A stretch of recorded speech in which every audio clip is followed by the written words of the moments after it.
And we are live once again. The GRAPPL FPL here after game week 9, building up to game week 10. Mr. Chips is back. How's it going, lads? We all good? How's it going? Yeah, very well.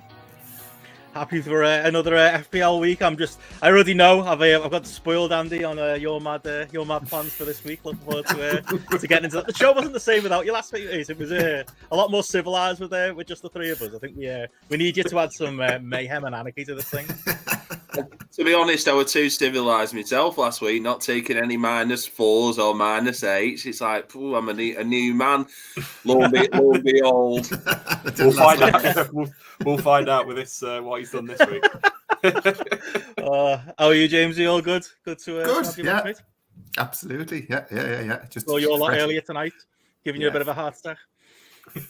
Fresh off watching United scrape to a 3-2 win away in Cyprus against a team I've never heard of. So yeah, good of them to put the match on early, so I wouldn't have to be watching out of the corner of my eye. So yeah, you've not heard of the mighty Neil Lennon's Nicky Asuya Well, Nicosia or ammonia Nicosia, weren't it? The fact that Neil Lennon was the manager, like, suddenly emerged this afternoon, everybody was like, Jesus Christ, where did that come from? Must be living a nice life over there in Cyprus, managing a football team, enjoying the sunshine. Not the worst place to live, I suppose. What's the finish in the end? 3-2. They were 1 down at half time, and they got it at 3-1, and then immediately conceded, and then kind of had a nervous last 5 minutes then. So, but like, it was a completely full strength team as well. Like, Ten Hag doesn't seem to rotate his players an awful lot. Like, so yeah, not great now. Not great, to be honest. Oh, I saw a bit of a grief about Ronaldo playing and stuff. The superstar, was it Scholes who said that? You can't. Is it an insult to play him in the Europa League, James? Yeah, apparently it's an insult to have him in your FPL team at this point. I know that. Oh, that's James. Oh, it looks like. Oh no, he's back. Well, there you go. Oh, he's back. I was going to say, you can't win either way, can you? You leave him on the bench, you get told you can't leave him on the bench because it's Cristiano Ronaldo. You play him in the Europa League, you can't play him in the Europa League. It's Cristiano Ronaldo. Just Ten Hag's damned if he does, damned if he doesn't, isn't he? I mean, at this rate, he needs to ship him off anyway. So it's wrestling logic, isn't it? He's a big draw. That's what it is. Sells a lot of t-shirts. It's like you were saying before we went live there, James. The island friendly coming up with Norway purely because Haaland's the big. He's Hulk Hogan in the 80s. Here, he's gonna big man. Vince McMahon would love to get his hands on Haaland. Big draw. Got to play in a blinder there. Putting that friendly on. Is it during the World Cup? Is it in December? I don't, or is it maybe the week before the World? I'm not sure. I don't think tickets have gone on sale because, like, I'm definitely going because I do want to see him in the flesh. Like, I know you lads were at the Champions League game last night, and it's one of those ones. You look back and you want to say to your grandkids, I saw that guy play in the flesh more than once. You know what I mean? It's a bucket list kind of a one. I was in the pub in Stockport on Tuesday night, and a few people in there were all going down to City, and I was like, first time I'm going down to see City play in years. I went when Blackburn played them in the cup once, but I was just like, we're going to see Haaland, because I was like, you can't live in Manchester and not go see Erling Haaland play. It's like if you lived in Chicago and you never went to see Michael Jordan play. It feels like that. You kind of like, there's a superstar on your doorstep. You have to go watch him play. And he was devastating last night. He didn't do anything. They didn't touch the ball for the first 12 minutes. And then as soon as it dropped to him, he was just on it in a flash, scored. It was past the keeper before it could be. One touch, one goal, weren't it? The thing is with him, he doesn't move outside that quarter of the pitch. Yeah. So he's to be honest, he's not going to, match fitness and all that. When people saying, "Oh, he'll want to rest him for a game," he don't really do much during a game. He's just in the right spot to put the ball in the net, and that's what he's paid $900,000 a week for. But is that a real number? Like bonuses, mate? Because that's the thing. They set these bonuses up, don't they? But you don't expect the player to smash through all those bonuses too. Like if he's getting paid for a goal, if he's on a goal bonus, forget it. Well, I was listening to Black Box today, Chris, and they were saying that he's is it 4 or 5 goals away from the top scorer, Son, last year for the entire season. Like what's going to happen in the next 2 weeks? He's going to beat that. He's going to have the Golden Boot already if it was last year. Yeah. The World Cup. I mean, the records that stand are like Shearer and Coles, and that's from when there were more games in the Premier League because there were more teams in the Premier League. He's and it's only 34 is the record. Like that. Yeah, he'll have that by February. Like, he could easily be get in touch with the old Dixie Dean record of like 60 goals in a season and 50 or whatever the number was. Like, it's Chris, last night when you were telling us that stat about when he's the same age as like Messi and Ronaldo and what the goal scoring was. At like 21 years old, he's already like almost 100 goals ahead of where Messi and Ronaldo were at the same age. It's just he's on course for a 66 goal season. If he keeps his current scoring rate up just in the league, forget about Champions League and cup matches, 66 goals in the league if he keeps this up, which he won't obviously, but like he's easily going to get 40. Like 40 seems like the lowest. Like you'd be very disappointed now if he didn't get 40. Definitely. The thing with City last night, it was they weren't like directly going to him. Like I've seen in other games with, particularly when De Bruyne is on, like he'll try and do that straight down the middle, north-south pass, front to back sort of thing. Last night they were all very shifting the ball over to one side, It was drawing all everybody over and then banging it over to the other side when the other Yeah. person was free, and then hit them getting it into Haaland sort of thing. So it was all Grealish, passing it to Grealish and Bernardo Silva on the right. Grealish, Yeah. I will say, last night had a very good game. He He's just really good, yeah. couldn't score, and even Mahrez on the other wing just had too much room to work with. it's very like Sarri ball, if you remember when Chelsea used to do that a lot. Draw everybody over to one side, keep one person on the other end. United did it as well when Anthony scored his first goal for him, didn't they? They drew everybody over. He was just on the wing, and that's what they were looking for last night. But Copenhagen were, a long way off being Man City. So, Did you come away with any other scout notes while you were there? Anything else useful from an FPL Cole point of view? Palmer looks like he'll be a player at some point. Rhys James, who came on at right back, looked good. And they might need him because Kyle Walker's out. Depending. I thought the lad at left back, Sergio Gomez, had a very good game last night, like getting forward, and he was always in and around the box. But yeah, he might get a few games. He's going to get minutes now because there's only him and Cancelo now to play fullback. Yeah, when me and Chris were there last night, you're looking at the team sheet going down. There's not really much on the bench. No, it's all you. One or two players, but it's generally just kids on there. But youth players with like Football Manager regen names, all wearing numbers like 86 or 91 or something. You're just like, this can't be a real bit. It's just like these aren't just lads that they've just got out from Gorton or somewhere and just like lobbed them on for a laugh. They're probably all fucking brilliant though. That's the problem. That's They're probably amazing players, and they'll probably never have a career at Man City and go off somewhere else. And we'll all be like, Jesus Christ, City will get 20 million from them from someone, and they'll be amazing somewhere else. It's like when you play FIFA and you're not sure who's a regen or who's a real player. There'll be these lads who look impossibly young and can't possibly be real. It's just but as Andy says, Haaland's the one that he's the type of player you see on Football Manager and think that's a bit far fetched. He's like. It's like you said before, like the Dixie Dean thing. Like you see like those stats from like Bill Bear's got a great comedy bit on it, but he's talking about American sports. But he's like, let's just when you compare and stuff, let's use the real stuff because like as good as those players were in like the 40s and 50s and 60s and whatever. It was basically Sunday League, like they were very good at the time. It's like Pele. It's like you'll see Jamesy going to taking the kids to play footy, and there's 10 of the players on the pitch are all chasing the ball around the field like a snake. You know what I mean? It's like that's what it was like back then. It was just it's not comparable to today, but he's doing those numbers. We're actually seeing it for real life. It's incredible. He's almost broken the game at this point as well, hasn't he? It's one of those years. He's broken the content creators. Like I was trying to drive it, get a few. Just waving the white flag there.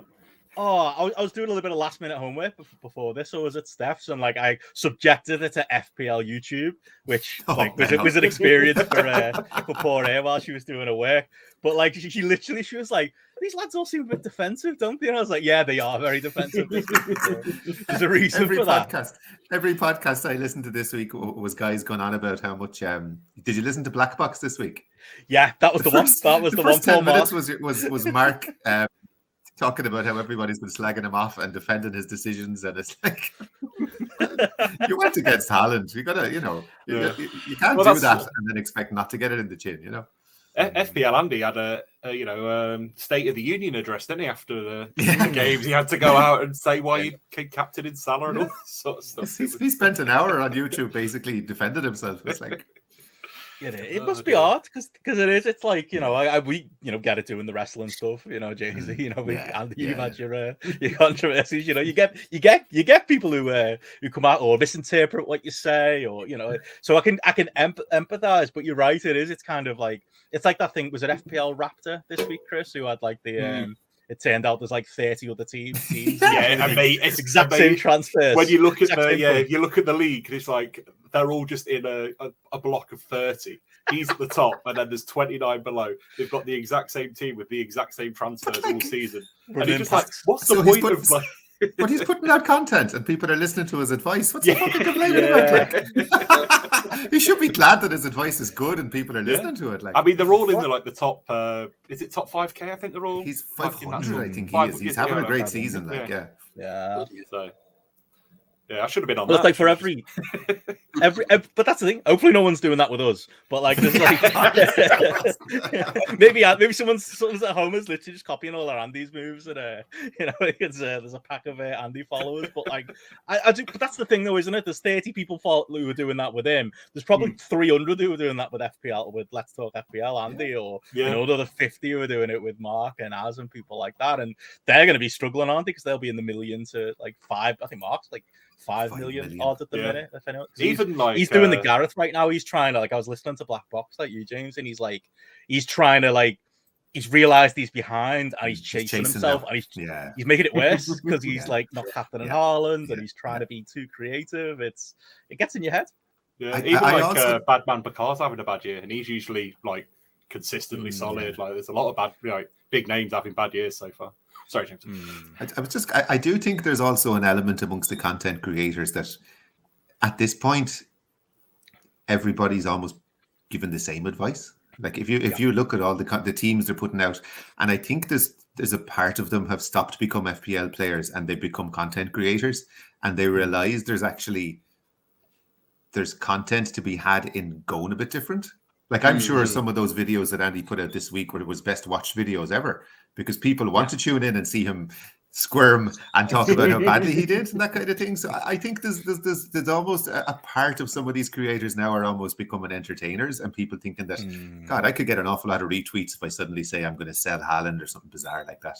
So like there's a side of that to it as well, where are they FPL players anymore, or are they guys looking for viewers and attention almost, and to become the most watched guy rather than the other guy or that kind of thing, So it's, how do you be different anymore because everyone's the same,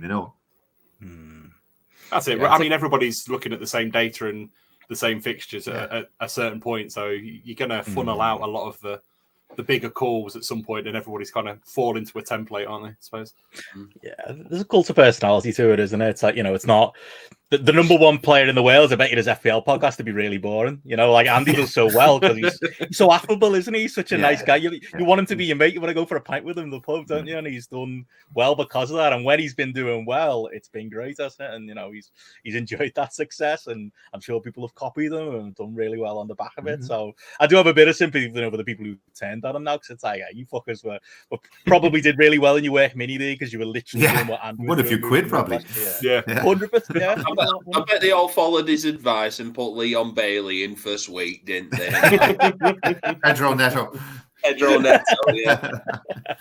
I think this year he's the one who I don't know if you were watching, Chris, when he did his final deadline stream. He didn't reveal his whole team. I think that's what you have to do. If you're bothered about that, like at least 1 week a season, hide your team, and the first week's probably the one, and then you can reveal it every week ever since.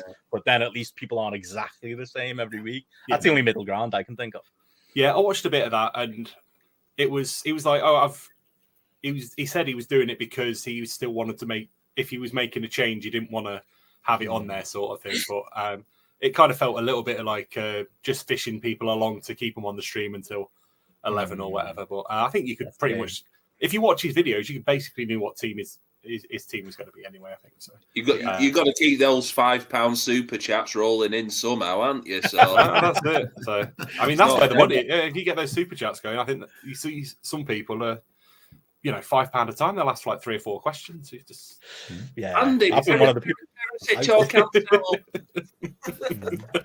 What I usually do is I just scroll to the end anyway and look at the final team, and that's it. I don't watch the full video. And the way they spend half an hour revealing the defenders, the midfielders, I just scroll to the end, get the team draft. That's all I want to see. On to the next one. Very quick way of consuming FPL content. See, I'm old school. I remember the days where there was no YouTube videos. Mark had the only podcast with GRAPPL on Scout. That was it. And everything else, I get my team. I get the when they do the Scout picks on the Scout website, and then you just go in the comments, and it'd be like a feeding frenzy of rate my team, and this is who should have brought in. Oh, there's team news from here. That was the old school way of doing it. That's a proper way of putting your FPL team together. No, this video stuff, but. Speaking so of if which, you we haven't got ever super go chats into the turned on, comments but, of a. Oh, sorry, I was just going to say, if you ever go into the comments on a Twitter on football, it's just like everybody's team going, "Oh, what should I do? What should I do?" Yeah. Advice, please. Rate my team. Yeah, we haven't got the unfortunately we haven't got the ability for YouTube super chats yet, but you can subscribe to us on Twitch if you want. I'm just saying, if you want to donate over to us for our bad advice. But no, we've none of us have had I don't think as a bad a week as some of those lads have with their in the limelight. But nevertheless, we should go through our teams from the last week. And again, Jamesy, you're out of the lot of us. You are sitting on top once again. You're having a very consistent. You're as consistent as Gareth is in the draft this year, mate. You're doing particularly well, sitting top of the what we call the contributors league for this very stream. 97 points for the week, 565 overall. It's going well, mate. It's going very well. It is. I'm just going to enlarge my screen there now. There we go. Yeah. Good week again.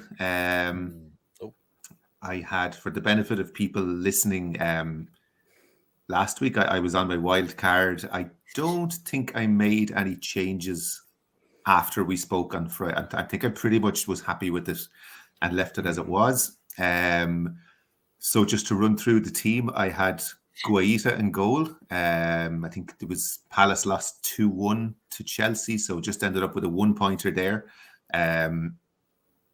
I suppose I'm looking forlornly at my bench there with Ward on 8 points. Should I have started him? I think it would have been a brave move to go with to voluntarily put Ward into your team, but hindsight is 50-50. Maybe he'll give me because I would say, looking at my team now, like, my goalkeeper is probably the weak link. I watched Chelsea play Crystal Palace on Saturday. I think it was the 3:00 game that was live on TV over here, and Guaita just himself, it just isn't a great goalkeeper. I was, when you have a player, you're kind of watching him closely. Like, he's a bit panicky when he gets the ball passed back to him. His shot stopping is a brilliant. It's purely a fixtures punt. I think they have such good fixtures now up to the World Cup. I think if I get 2 or 3 clean sheets in the next 6 or 7 game weeks, I think I'd be happy enough with that. And maybe Ward, maybe Ward could be an option the odd week as well. It's something to keep an eye on. I'd be very happy if he became an option because, as I said, I think Guaita probably is the weak link. Cancelo, just a 1-pointer, a 6-3 win against United, and the premium defender. You would have thought he might get an assist or bonus points or something like that, but just a 1 point for him, a bit disappointing. Trippier was one of the funny stories of the week. I thought he had blanked because Fulham got a late goal against Newcastle, and I thought, there's my Trippier clean sheet gone. Only to find out then that he had subbed off Trippier, Fabian Schär, and I think it was Dan Burn 2 minutes beforehand. Like, I've never heard of a manager subbing off 3 defenders in one match. Like, it's completely unheard of. So a very fluky 7-pointer there from Trippier. Again, gets the clean sheet and another, I think it's 1 or 2 bonus points. Like, I've had him since week 1, and he's such a steady asset. Like, I think in the 8 game weeks he's played, I think he's returned in 6 so far. Most of them clean sheets or bonus points. So yeah, just great asset. James, he started at 5 million. Yeah. He's now 5.5 million. Yeah. And I think he's going to keep going up because I could see a lot of people who have Trent maybe moving on to him and giving themselves a few more quid to spend on their teams. Yeah. If you look at his points so far, like, just so solid, like 7, 7, 6, 8, 5, 7. I think he's bonus points in 4 weeks. Newcastle are solid defensively. They're kind of getting a clean sheet in kind of half their games. Every second game they're getting a clean sheet. So, like, he only has 1 assist all season, which is surprising when you see how high up he is in the points for defenders. But just, great asset. And as I said, like, the game week will come where he maybe gets a goal or an assist and he could really kind of haul, So of all my defenders, he's the one I kind of rely on the most for points at the moment.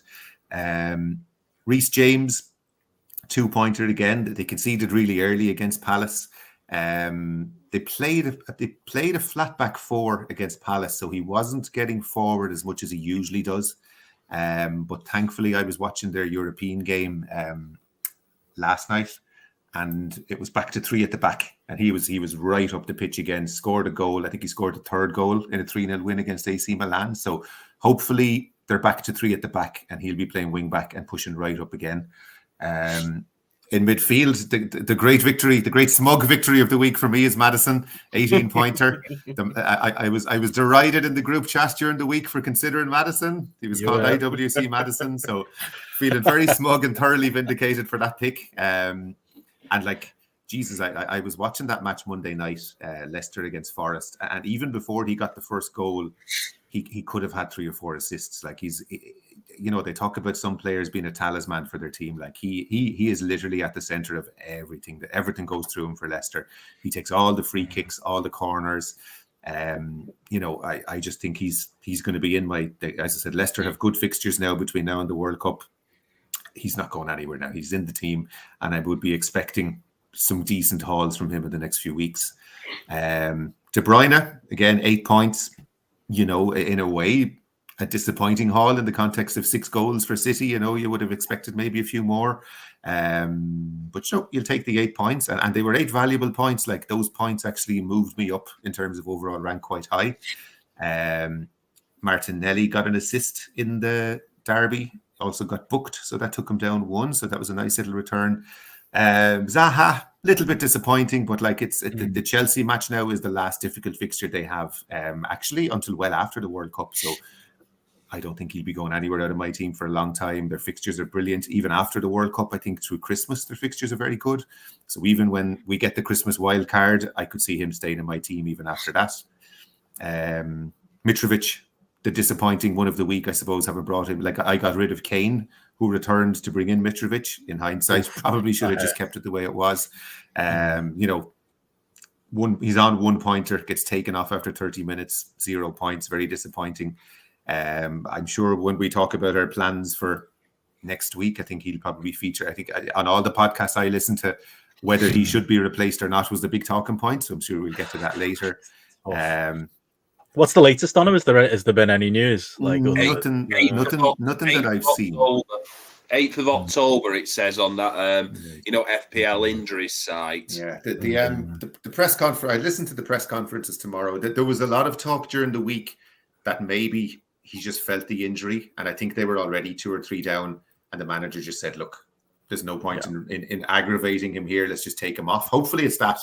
And like, even if he's just out for 1 week, I'm going to keep him, because if you look at his fixtures, this week is it Villa, Ben? Are they playing this week? This week, yeah, I believe so. What we got fixtures wise for him?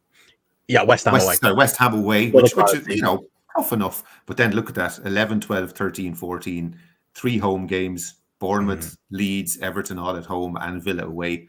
If he misses 1 week, I'll take someone off my bench and leave him in. If they say he's out for 4 or 5 weeks, I'll ditch him for someone else. But I could see myself just wanting him back again in 11 if he was fit. So probably, and with transfers being at such a premium at the moment in terms of having to sell Arsenal and City players, it would take a lot for me to sell him at this point.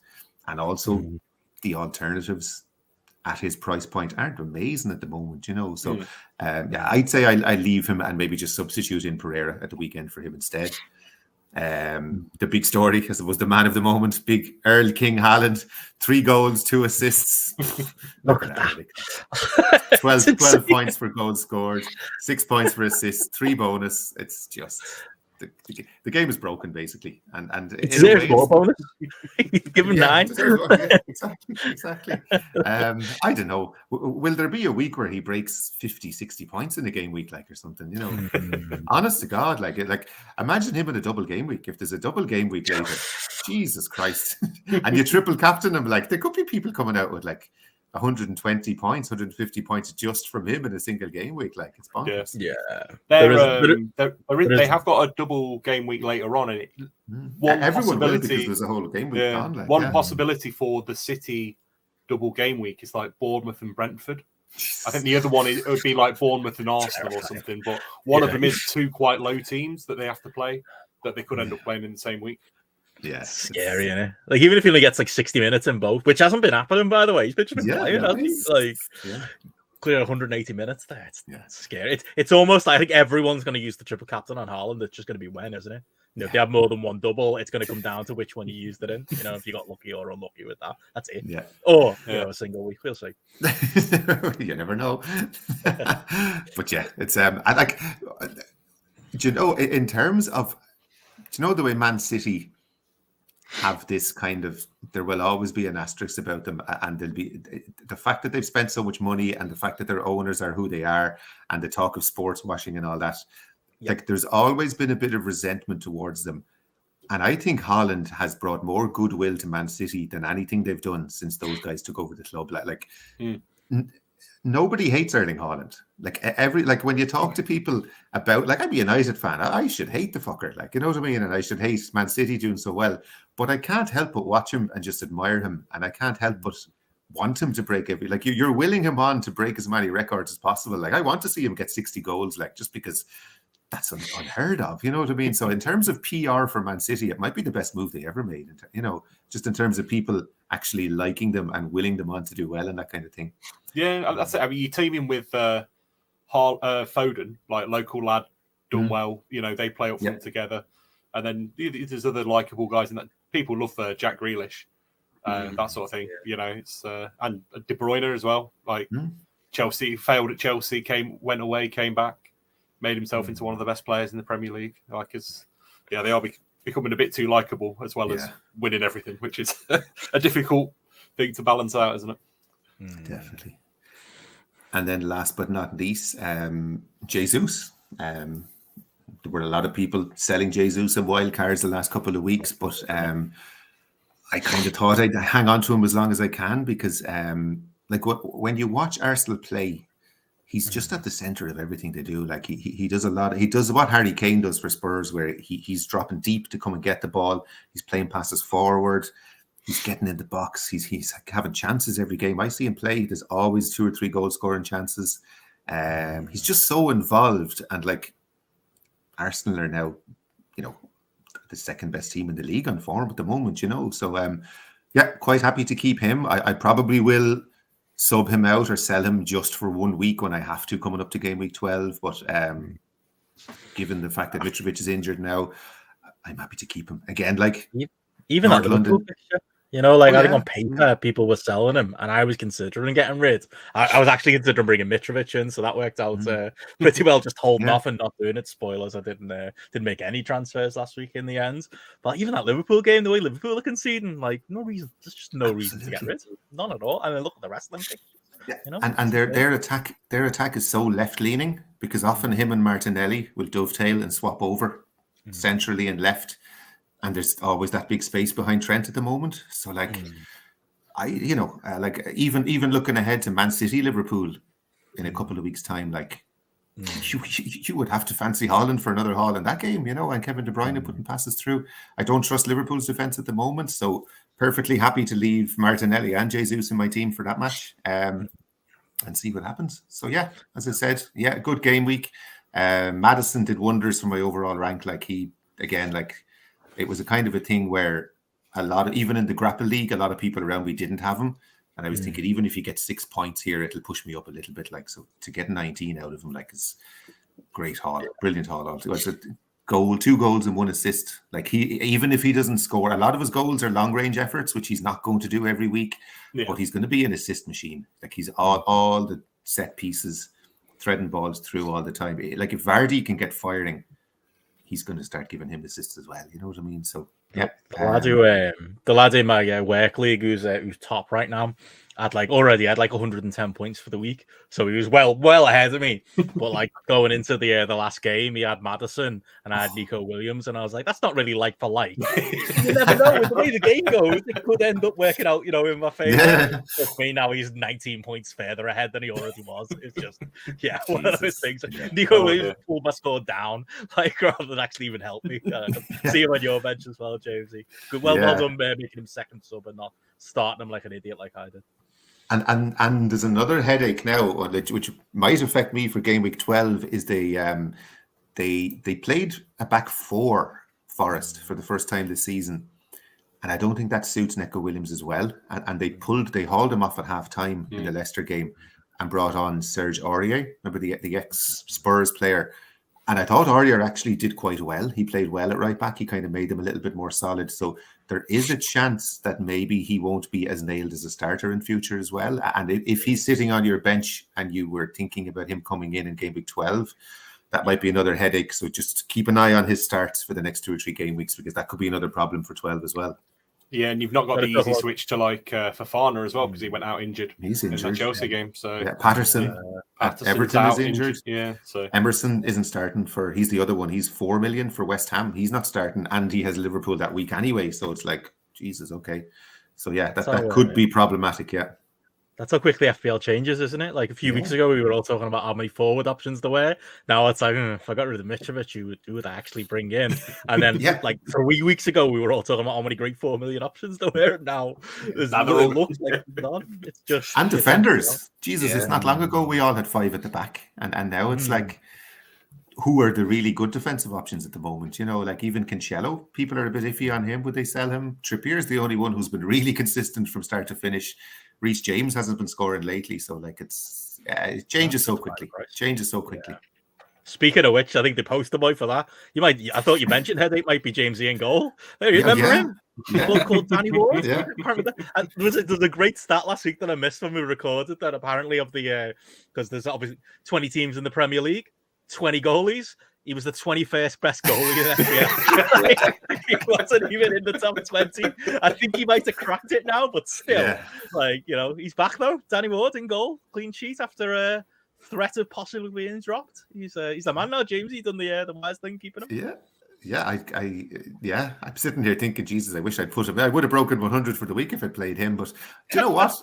That could be a turning point for Leicester. Like I was looking at Leicester playing Monday night. Good fixture swing as well now. Really good fixtures. A really good team. Especially like their front 5 or 6. Like they won't go down. Like there's no question. They're way too good to go down. There's plenty of goals in that team. If they can just tighten up a little, like Bournemouth away the next game. Would you chance Ward away to Bournemouth? Like if you saw Bournemouth's attacking statistics from the last game, they drew 0-0. They barely had the ball in the opposition box at all. So it was like that. It wasn't the fixture list where that Bournemouth were number 1, but it said their attacking threat was 1 star and the defensive threat 1 star. It was like you still wouldn't want them, But like my keeper's Guaita, who's not great, and they've got Leeds at home. So who's more likely to keep a clean sheet? Palace at home to Leeds or Leicester away to Bournemouth? Like it's a genuine dilemma now, Yeah. Double Leicester's back in vogue. We were making fun of it last week, Chris. It's back. During the match, we were saying there's no way Ward. Remember in our group chat, we were saying, there's no way Ward. When is Ward going to concede? And even 2 minutes into injury time, I was still waiting for him to concede. But lo and behold, I was saying before Leicester even scored, like Notts Forest hit the post at Awoniyi. Yeah, that's right. Forest hit the post, and then a minute later, like Leicester just ran riot. So it just could have changed like that.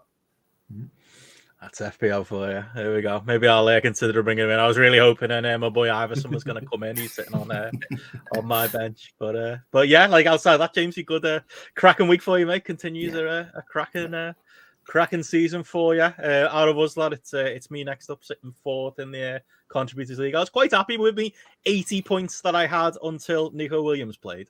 But 79 I'll take. It definitely hurt that. That's probably the story of my week. Pope and goals done nothing for me since I've brought him in. It is picking goalies this season has just been really hard. No one's appealed, have they? That is why people are going back to Ward. But yeah, Pope's done nothing since I brought him in. Perisic has done pretty much fuck all since I brought him in. 1 point from him, 2 from James, 1 from Cancelo. I'm one of those people you mentioned there, James, who may be considering shipping him off. I know there's points there, but the question is there more points in Foden?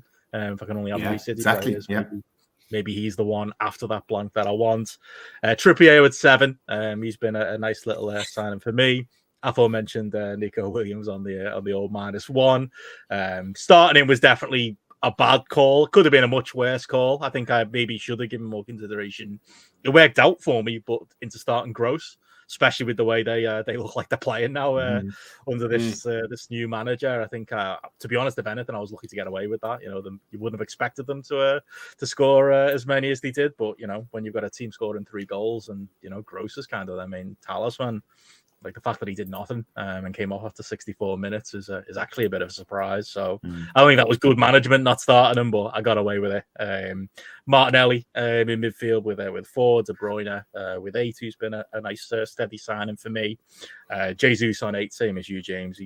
Tony, who's Mr. Inconsistent. You can't predict whether he's going to have a 19-point week or more often than not a 1 or 2 point week. So if there were better options, his time might be numbered in my team. But right now with the Metro news, he's staying put. And same as you, Jamesy, Haaland, captain, 46, and I don't see that changing anytime soon. But yeah, I think I'll probably say from this week, I think the biggest thing that's changed in my mind is kind of, I suppose mainly it's the Arsenal City question, with Arsenal continuing to perform, with the City players being obviously the strongest players in my squad.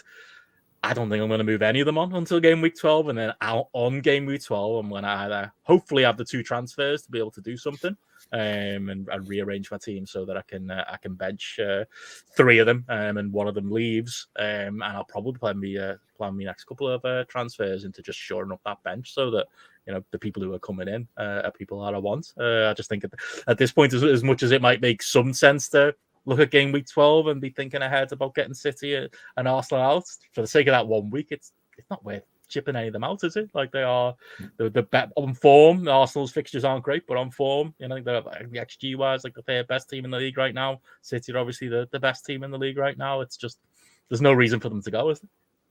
No, yeah, I was similar thinking because obviously I was saying last week, Jesus is probably one that I'll be looking at shipping on, but at the minute, I'm not worried about getting rid of him in that Liverpool game next week. Then they've got Leeds, then it's the blank, so I'll probably get rid of him at the blank for somebody maybe just for that week, and just go from there. And yeah, getting rid of Cancelo and bringing in Foden is kind of like is a good plan, I think, over that blank sort of period if you plan out your transfers, sort of how to drop it, because it certainly seems like Foden is nailed on to start in the Premier League games. So yeah, and yeah, feels like he's going to be perhaps getting more attacking returns. I mean, Cancelo, I think his last 2 assists have both come in the Champions League, where he's getting a bit more freedom than he is in the Premier League games. The 1 in the Prem this year, because I think we were saying it quite early on, weren't we, Jamesy, where he's kind of playing an inside wing back sort of position now, which is means defensive midfielder basically.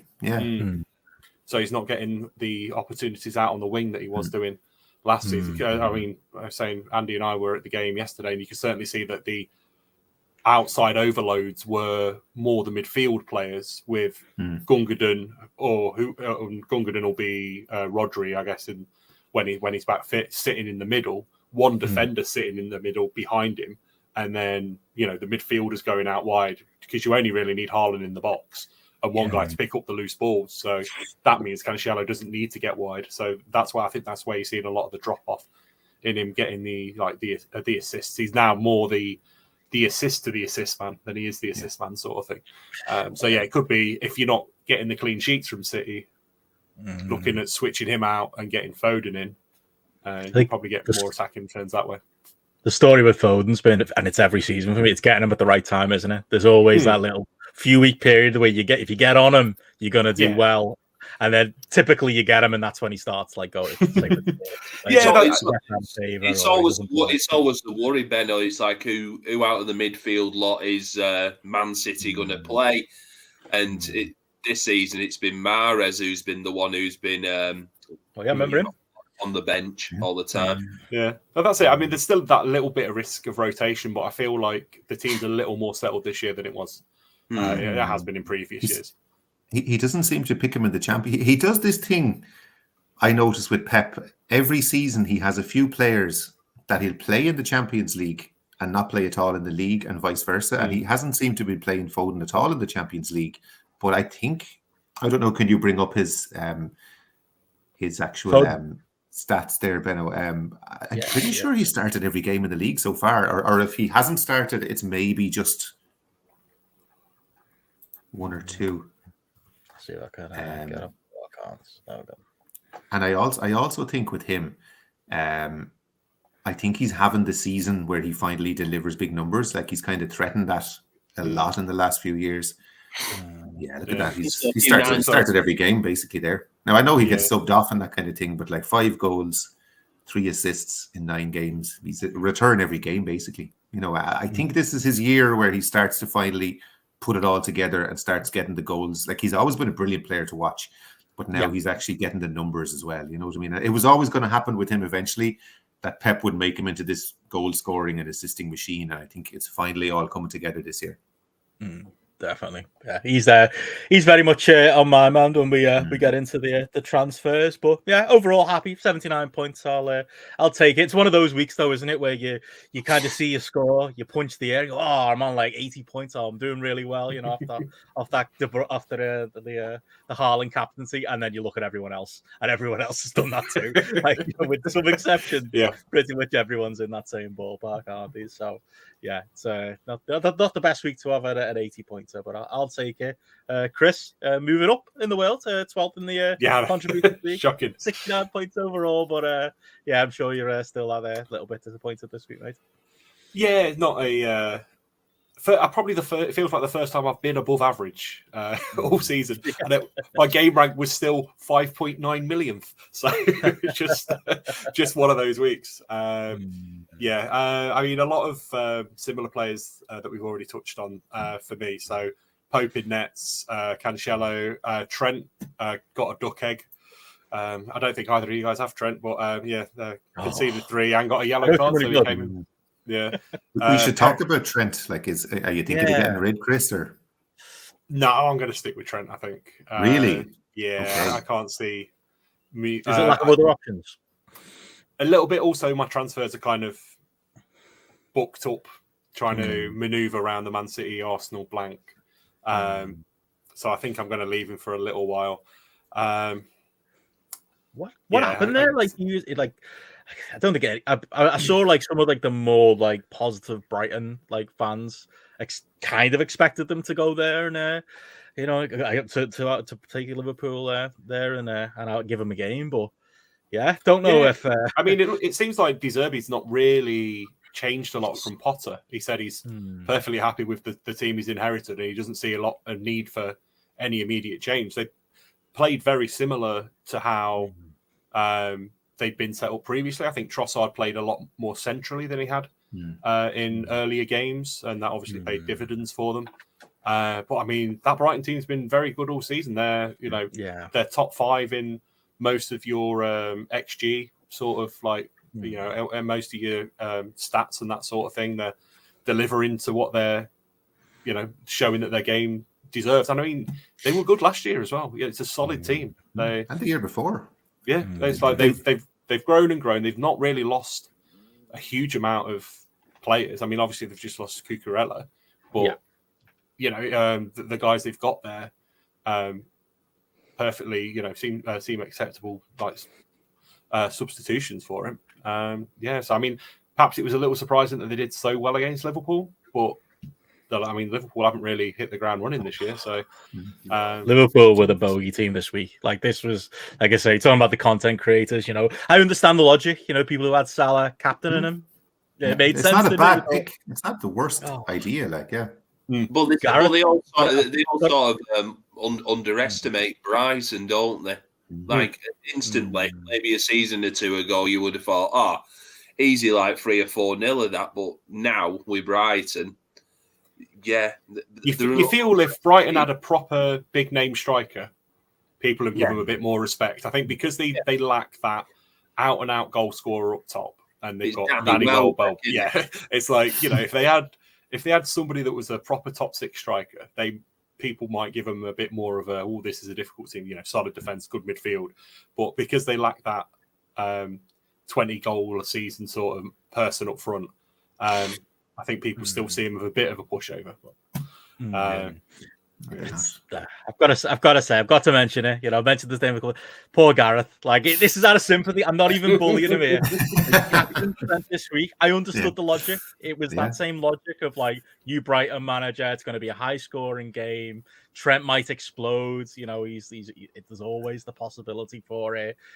Going very differential. Not even Salah going with Trent, but yeah, that 0 points versus 46 for Haaland. Just using your team as an example there, Chris. 46 points swing for poor Gareth. Yeah, it's mad, isn't it?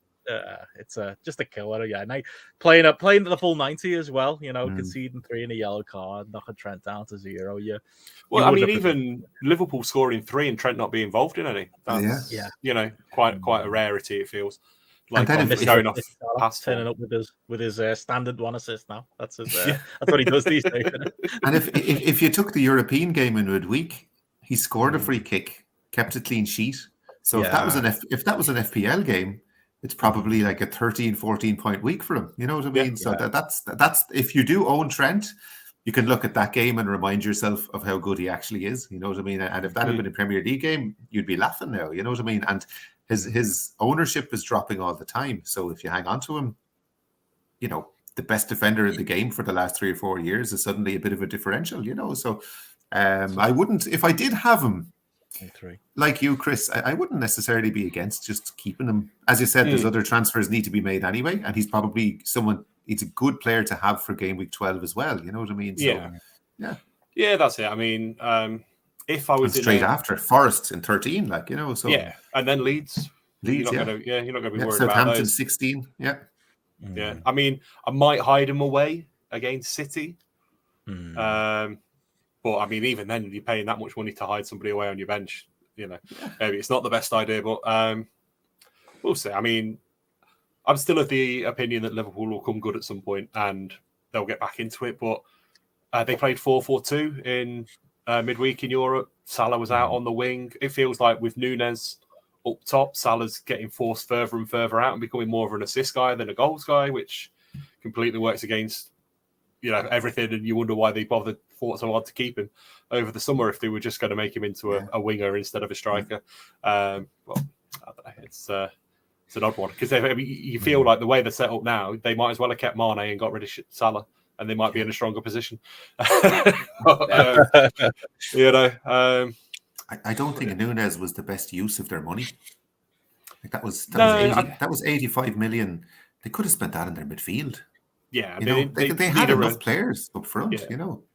Need somebody in the engine, like a midfielder for the engine room, like Milner's on his way out and that sort of thing. The midfield needs surgery, and they brought a striker when they have loads of attacking players anyway. And as you said, it's marginalizing their best player. You know what I mean? Yeah. One of the best players in their history. He's now you're getting a guy he's 13 million now, and as you said, you're getting the odd assist here and there. If he was 8 million and getting an assist every now and again, you'd be like, okay, that's all right. Keep tipping over with 6 or 7 points every couple of weeks, fine. For your 13 million, that's a different story. Or your 12.8 or whatever he is now. There was what, 1 million difference between Kevin De Bruyne and Mohamed Salah at the start of the year, and now there's only a 0.4 difference between them. Yeah. That's how their seasons have gone. Yeah, it's just like that. He's gone up, he's come down, and 12.4. It's a mad one there. But we'll see. They might get back onto it at some point. Perisic got the one. I haven't heard the full quote, but I was listening to something earlier, and it sounded like because obviously I'm a big fan of Doherty at Spurs, and they were saying like, I think it was Spurs manager said, I wouldn't play Doherty at the minute because I don't want us to lose games. And I was just like, I don't know if I've just heard that out of context or something. I'm going to have to look into it. But is that what he said? It was. I think it was in the context of him not being match fit. Rather than because he loved him last season. For the last 10 games of last season, he played him every week and he was brilliant for them. So he clearly likes him as a player. So I think it was in the context of he just hasn't played any games. But he played 2 for Ireland, didn't he? He played two full 90s for Ireland, yeah. But Emerson Royale got a red card, so he's out for 3 games now. So I actually don't know who's going to play right wing back for Spurs. Is Spence going to come in? Who Conte doesn't? Or is he going to move Perisic over to the right and play Sesson on left? Maybe. Possibly, Clearly, he doesn't think Doherty's fit. He doesn't trust Spence. Even Lucas Moura, who played there a little bit in pre-season, he's injured. So, like, I don't know. Kulusevski played there a bit before, but he's injured. So he's injured as well, yeah. So yeah, it's going to have to be Perisic. So Perisic might actually be nailed for these 3 games. I was going to say it's a good one for me to roll on with Perisic. So yeah, not had any of the holes. Not what we wanted. Is he Perisic like Chris? It's like, we thought like 18 points every game, didn't we? When he plays, like it's just not worked out, has it? The way we thought. Yeah, I mean that's the could be the byline for my season. I think it's just not been what we thought. It's anybody that I've picked this year has just not gone that way. Rhys James next. I'm kind of hopeful of his future. Chelsea's got a good run of fixtures coming up. As and how this Chelsea defence that is just dropping players are just dropping like flies at the minute. How they're going to line up. I assume, Rhys James is either going to be right back, which isn't great for attacking returns, or right wing back, which would obviously be much better for us. But yeah, I mean, I can't see him conceding against Wolves. Famous last words, but new manager bounce. You never know. Then Villa away, Brentford away, United at home, Brighton away, Arsenal at home. So I mean, I could see 3 clean sheets out of that 6 at least. And James would probably get a couple of attacking returns in there. I think it's a good time to be on Chelsea players if you went with them early. It feels like Chilwell might be back into the scene as well over there. So. There's a lot of talk about Chilwell. Yeah, he's won a lot of watch lists this week. Yeah, I mean, with Fofana going out, it feels like they're going to have a pretty set back 5 because they've only got 5 defenders. So we'll see how that goes. Well, moving on to the midfield for me. So I had Martinelli, as Jamesy said, goal, assist, but a booking as well. So ended up on 4. Zaha, my coin flip decision of going for Zaha over Maddison. Kind of a bit of a point swing on there. Yeah. But was you thinking it wasn't for that? Not over yet, Chris. Not over yet. Look at that run for Palace. Look at those greens, yeah.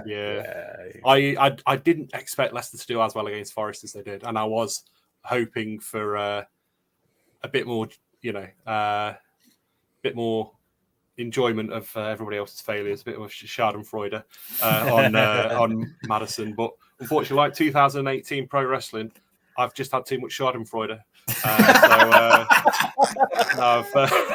I've been caught crashing back down to reality. Made you big into F1 these days, Chris? So, I mean, it's probably going to be Maddison coming in this week for Gundogan. Gundogan, who got 2 points for me as well this week in midfield. As I touched on briefly, he's moved into the pivot role in the City midfield, so he's not getting involved with many of the attacks while Rodri and people are out. So, and Calvin Phillips is out as well, so that's not particularly helped. So Gundog's probably Phil Neville in midfield numbers then, mate. 2, 1, 2, 3. Yeah, he needs to go, doesn't he? Yeah, that's it. Look at that. First 2 weeks of the week 2 and 3, he had pretty decent hauls, but that's when I was on Jack Grealish. So horrible. Yeah, exactly. So it's all worked out brilliantly there. Haaland up top. I can't say any more than I think we've already touched on. That was all good. Tony with his 1 point. He's on penalties, he's on free kicks, he's the man they aim for on corners, but they just don't score a lot of goals. So we'll see. I think they've got a decent fixture coming up. Yeah, it's okay. Newcastle, Brighton, Chelsea. So not great. Well, this is the period where everyone was looking at it going, well, they turn and Mitrovic's look amazing. So that was the natural switch. And I've not been able to make it yet because I've not felt confident on Mitro yet. No. So we'll see. I mean, there could be a way that he just gets downgraded a bit and I might use the money elsewhere. Well, he's playing his old team this week, Newcastle. So Sod's law, he should get 1. Yeah, and they treated him like shit as well, didn't they? So he might be, could be up for it. Yeah, and then Jesus, as I said, in my head I was thinking him out and Richarlison in as a bit of a differential up top, but I'm going to go.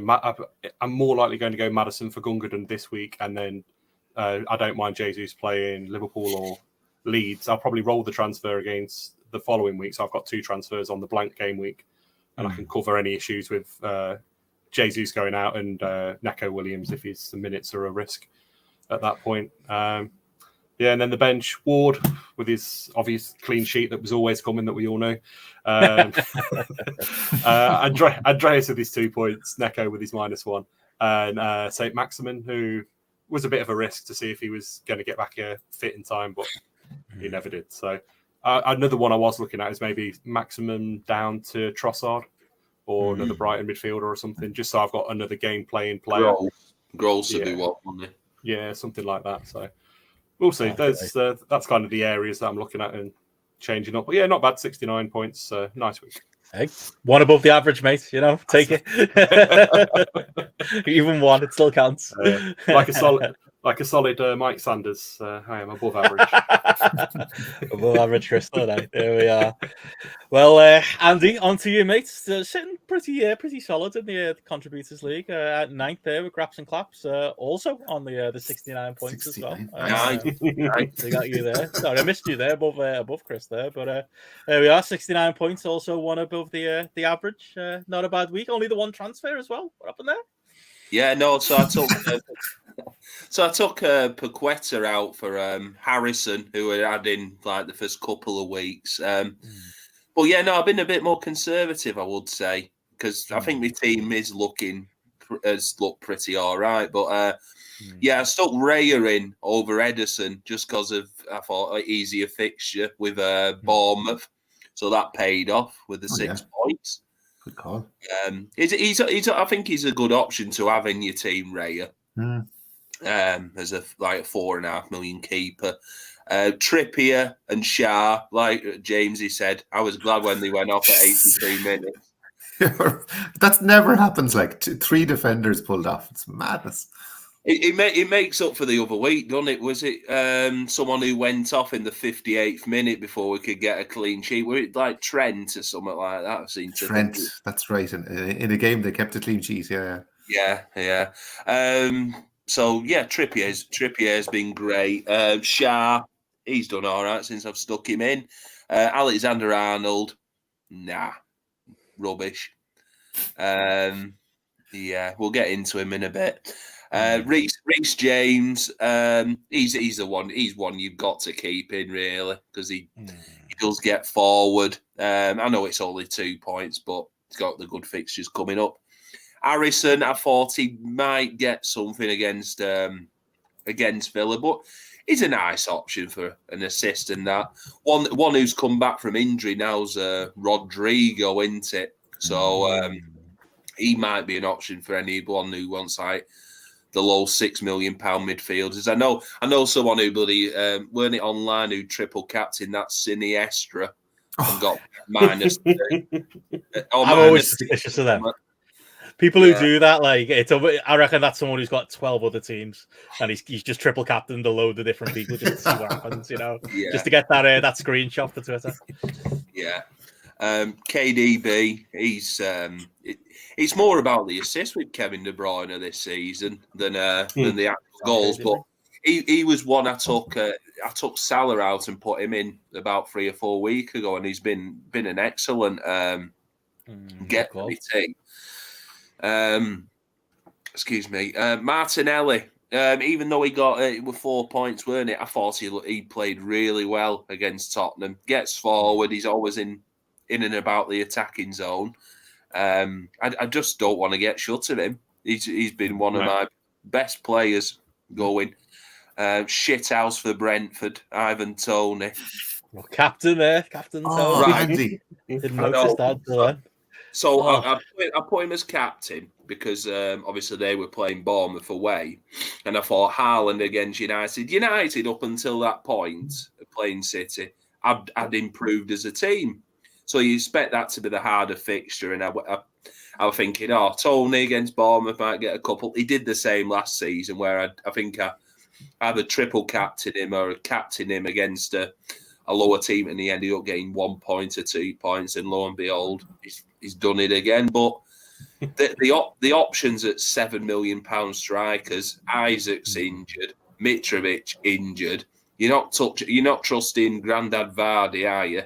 Around that, you're not, are you? So And I know people are saying Callum Wilson, but he'll be in 1 or 2 games, and then as soon as Isaac's back, he's out What on a his player own. he is when he does play, though. You know, I know you're a big He's fan brilliant, of him, James. Yeah. Jesus, I think we said earlier, he had a cracker of a game against Spurs. He's rushing back in defence. He's all around midfield, up front. He's been excellent. I've always trusted him from day one. Never took him out, and I don't think I will take it. That's the thing. The week 12 one, it's thinking, who out of these ones do I, do take out? And toying with like De Bruyne out for Salah one week, and then changing it back. But is it worth it? To be honest, is it worth it really? Obviously, Earl King Haaland up front, vice captain. I watched it in pub in Manchester. They were mainly like a Man City pub. I was watching it, so every time a United face popped up on telly when they're 4-0 up, like Fergie looking unhappy, and Ronaldo, they're all going But what's that like, Andy? When you don't have Haaland captain and you're sitting there and he scores 3 goals and 2 assists, is it just the most miserable experience of your life? It is, because if you think another 23 points on that, it's 92 points for the week. Yeah, it's the difference between another 10 places. But I will say this week I have moved up 10 or 11 places. So I'm all my leagues what I'm in, it's all green arrows. So I think I've had a good week, even though it's a lower.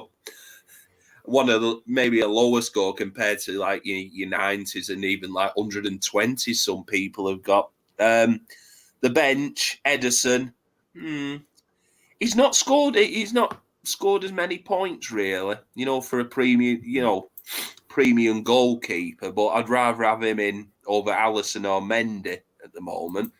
Andreas, we'll get onto him in a moment. He's okay, but I don't think he's going to get really any big hauls, if I'm honest. Nico Williams, it always that stat comes out. He's had some of the most shots out of a defender. Yeah, and everyone's been over the bar probably. So -1. He got hauled off, but I'll keep him just as a cheap option, maybe 2 or 3 on the bench. Rashford, I stuck him on the bench, obviously, because he was down as a yellow flag, but I'm keeping him in. I think he got 2 tonight, didn't he, against Nicosia? And an assist, Yeah, so no, I'm definitely keeping him in the team, but happy with my progress at the moment.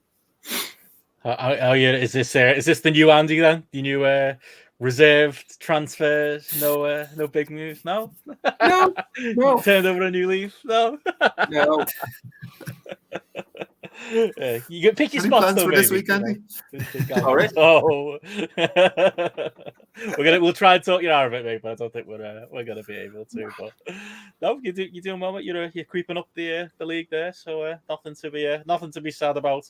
And in the GRAPPL correspondence league, it's still Martin Bush being and Will Cooling propping up the bottom, unfortunately. But yeah, it's going to be. Look at Matty's week there. 36. I didn't notice that. Yeah, Didn't do the business. My Captain God. Sneller. We need to get him on here. We need to give him a talking to. No City players at all. That's the killer. Malacia on the bench and Sam Surridge. Bloody hell. Has he given up on this, maybe? When's the last time he made a transfer? Can you check? I was going to say, there's no money on this one, Jamesy, so, Yeah. 7, so it's been a while, yeah. Yeah, he's got some transfers burning a hole in his pocket there. But yeah, if you threw 20 quid at it, not his own 20 quid, but other people's 20 quid. He doesn't even have Haaland. That's what's killing him. And he has him in the draft. Which is hilarious. I saw you today trying to talk him into it. See when he make a trade with me. Offer him some real money. Do a real transfer. Offer him like 20 quid. He'll take it. I've got a box of DVDs up there in the press. I might try and see if he'd post it over to him in exchange for Haaland. That's it. I've got all this physical media, Matthew. Physical media, exactly. That's talking that now, yeah. I love it. But yeah, but I suppose before we wrap up this week, any other thoughts on the rest of the games? I think we kind of covered most of it, but anything else stand out that we haven't given a good talking about? That was a good win for Everton there, weren't it? 2-1 against Southampton away. Seemed to too bad. Seems to put their ideas up now. They've the least goals conceded in the Premier League now, which I couldn't believe when I heard. No, it. Everton. Everton, yeah, the best Bloody hell. goals against in the entire league. Yeah, they're just really solid now. They've Cody, Tarkovsky, and then they have Gueye and Onana. Is it sitting? And they're just sitting, so they're just really solid now. You know, Pickford goalkeeper. I think their fixtures turn after 12, I think it is, maybe, or something like that. Or maybe one of the defenders, you could, if you were looking to swap someone out for in 12 or something like that, one maybe Cody. Cody seems to be suddenly getting goals on a semi-regular basis all of a sudden, when it was 2 or 3 years ago, he never ever scored goals. The defence is kind of hitting that Burnley sort of level from a couple of years back, where they concede a lot of long shots, but not. They don't. They got Tarkovsky in there, who was ex-Burnley. And Cody. Yeah, it's a solid. It's a solid defence. I think now that they're finding their, regularity. We've got United and Tottenham next too. Fair enough, but then after that, Newcastle away, Palace at home, Fulham away, Leicester at home, Bournemouth away. Like there's points. Even if it's just Pickford, like you say, Jamesy, there's points in that to save. I don't know when's Patterson back, because he's only 4 points. If you can get him, because he's quite good attacking wise as well. Like 3 or 4 weeks. Yeah. But still, if he comes back a bit sooner, that's always an option. Yeah, and it's one of them. Yeah, quietly, we've actually had an all right start to the season, which is what Everton needs. Like, it's just like we want like the least controversial season possible this year. I don't care. Like, let's finish 14th as long as we're not in the mire. Dodgy, like, clean sheets. Nick a goal on the corner. Grand. Shit out season. That's what Everton needs. West Ham, Davy Moyes, no longer a threat of the sack. 2-0. I thought that was interesting. Bowen finally turning up. Saved a lot of people's teams. I'll say that Maka scores a lot in Europe currently. Seems to put him away there. So he's coming to form. I know Jared Bowen, who's the IWC pick of choice at the moment. They were right, in fairness to them, though. Like, that's 14 pointer, and now you look at their fixtures, and if he is back in form, I don't think I'd go for him. I don't think I'd swap Zaha or Maddison for him, but option. Wolves ended up sacking the manager, didn't they? They just poor all season, kind of cow's ass with a banjo. They've got Diego Costa up front now, so. Yeah. I almost got him in the draft when I decided against it, but I probably should. I've still got Jimenez sitting there first, so he'd be better than probably get rid of him. In the new manager, Portuguese again. I think so. Did they get someone again? Yeah, have they got someone in? Yeah. Oh no, they got. Did they get Slaven Bilic? No, that was Watford. Oh, that was Watford. Yeah. I tell you, one of the worst games I've seen all season was the Leeds Villa. Did anybody watch the 4:00 match on Sunday? No. After the Manchester derby. And I sat down to watch Leeds Villa, and I was like, there might be some goals in this. And I had a couple of players on my draft team, so I said I'd give it a watch. Fucking hell. They should both be relegated for, like, usually the 4:00 game is a good match. Like, whatever it is about it is usually very entertaining. That was pure shite. Absolute terrible. That was a Friday night on Sky game of episode. Yeah. Never again. They should be relegated just for that display. Terrible. Like this week coming up's the wildest. Like game week 10. Like I didn't see this until I was like planning my week. 7 o'clock on Sunday night. Everton United, Jamesy. That's great though. That's brilliant. Oh, it's in the middle of the witching hour, Jamesy. That's true. Priorities. It's ruined my Saturday though. No early game on Saturday. I like the 12:00 game on a Saturday. Later deadline. I mean, I'm working Saturday, so it doesn't matter for me. But usually, sometimes that 11 a.m. Because you could be up doing it. You could already be in bed, like still sleeping off an hangover, or you could be up doing it. It can be a little difficult sometimes with 11 a.m. There's nothing worse than that, waking up in a cold sweat. Like I think it's my body clock, or it's like there's the FPL part of me rain. Like more than once I've woken up at 10:59 and just gone shit and grabbed my phone, and I've not been quite quick enough. Or usually I've already set everything the night before, so it's just a case of missing any last minute news. But you never know what might come in the morning of. You always got to be careful. But yeah, nice lie in on Saturday, which does bleed right well into to what's going on this week. We'll get into our teams. I don't think there's going to be any doubt on captaincy.